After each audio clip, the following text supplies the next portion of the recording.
More breaches uncovered and the stark reality of COVID-19's toll on government finances. Good morning, everyone. I'm Akush Lopinder, and this is your morning edition. Another twist in the story of those residents granted approval to disembark an aircraft last month, breaching emergency orders, and a shutdown of gaming houses operating under Phase 1B of the countrywide lockdown. That and more coming out of the Prime Minister's latest national address on COVID-19. With the story, we turn now to a report from our Altavis Munnings.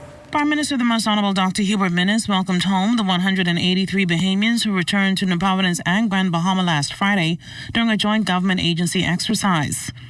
He confirmed that 124 of them are in home quarantine, while 59 are in a government quarantine facility.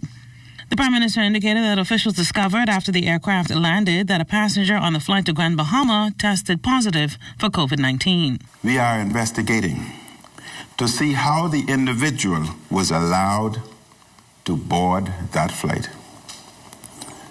3 individuals traveled with this passenger.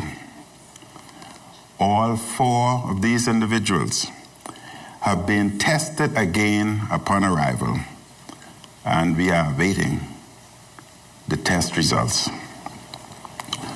All passengers wore PPEs during the flight, which decreases the risk of exposure. All passengers on the flight will remain in quarantine and will continue to be monitored. Prime Minister Minnis reminded those in quarantine or home isolation that if they violate the emergency order, they will either face a $20,000 fine, 5 years in prison, or both.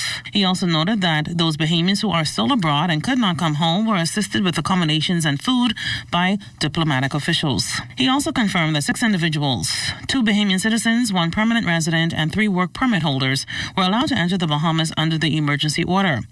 All of them, he says, were screened by health officials and placed in self-quarantine. I am also advised that all these individuals were screened by health officials and were placed under self-quarantine.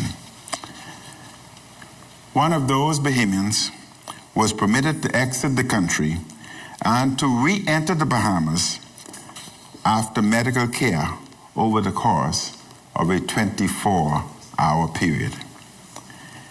This individual was administered a COVID-19 test upon re-entry and was placed under self-quarantine.